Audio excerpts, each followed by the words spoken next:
No. Fine. And then something just growling, teeth bared.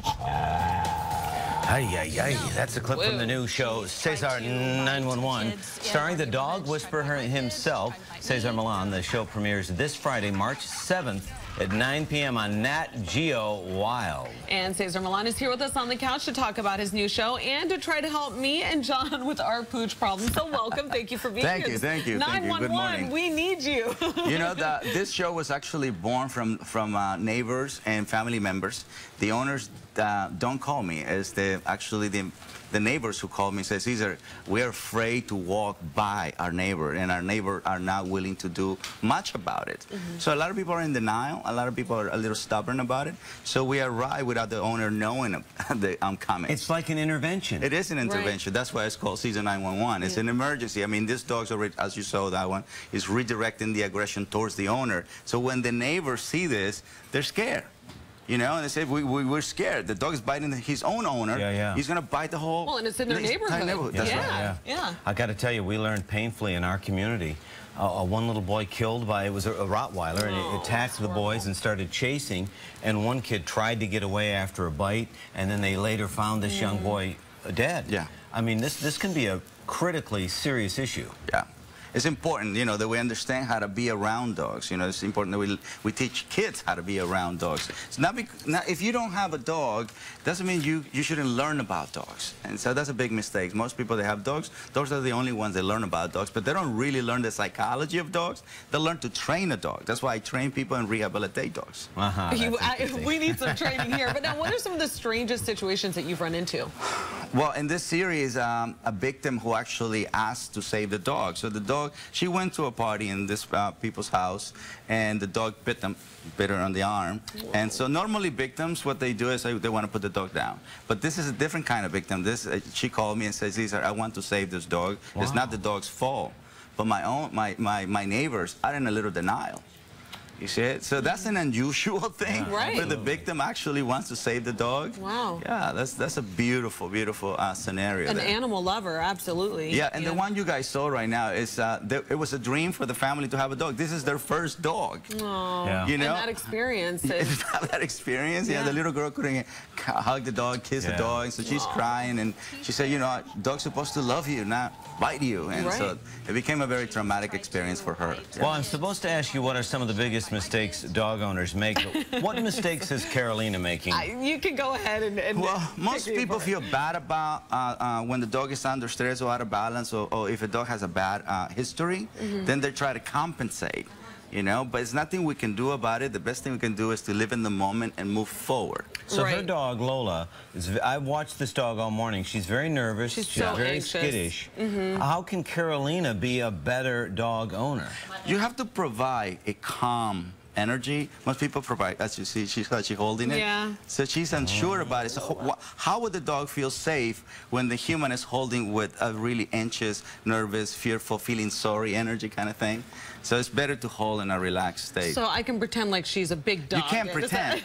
Well, if that's what you want to put in your mind, that's okay. You know what I mean? You're brainwashing yourself, but you can't pretend around dogs because they read you. They don't know what you do for a living.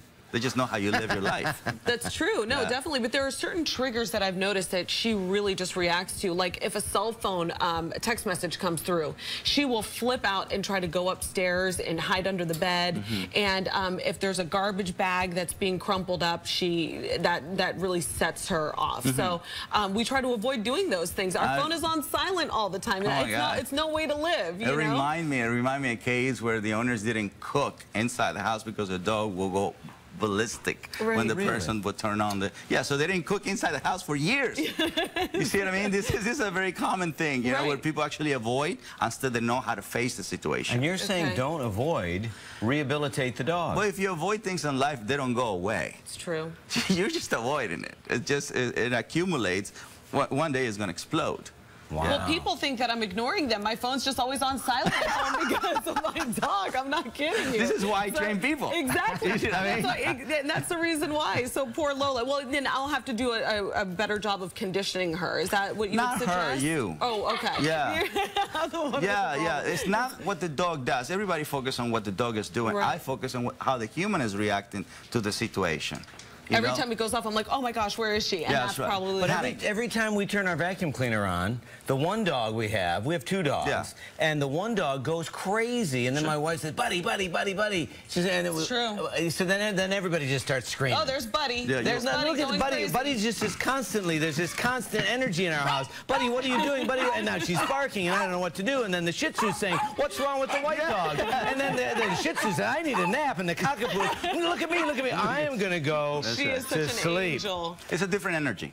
You have a high-level energy, you have a low-level energy, so it's going to be a different reaction. Yeah. So in this situation, what you do is you actually lower the energy of the, what's his name, Buddy? Buddy's the cockapoo. How do I lower Buddy's energy? Well, the walk is most common. I don't know about this weather, but treadmills is one way. A backpack on a walk is another way.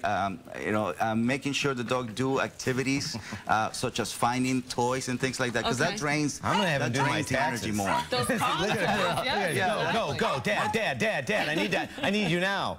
Most dogs don't get challenged, Most dogs don't work for food and water. The food and water comes to them, so they don't really have to do anything. Right. Well, I want to come back. They're full of energy. So when a vacuum comes in, it's something to chase. And then the human goes, oh my God, stop that! Stop that! And the dog, a human is paying attention to me. Wow. Yeah, exactly. Quickly, before we let you go, we saw those pictures of Simon Cowell. He has a newborn baby, 10 days old, on the beach. You saw the pictures of his Yorkies licking the face of the newborn. A lot of people said, what's the big deal? What do you think? Nobody would do that to a German Shepherd. Or a bigger dog. They do this because it's a little dog. But the little dog is still not following the rules of respect. The best thing you can do when you introduce a child to a baby is to keep him at a distance. Distance means respect. So you want the dog to come and meet the baby from a distance. That triggers respect. When the dog comes right away to intimate space, that creates trust, not necessarily respect.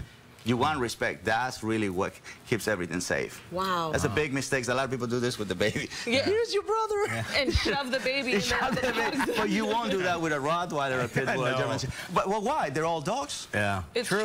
That's right. True. Wow. I've learned so much. I'm going to rewind this and watch it over and over again. Cesar Millan, thank you so much for joining us and helping our pets. And we want to remind everyone to catch the premiere of Cesar 911 on Nat Geo Wild this Friday at 9 p.m. Thank you so much. You're still doing the other show too, though, right? I'm doing every single show I can do. Fantastic. Awesome. Keep it up. Keep training.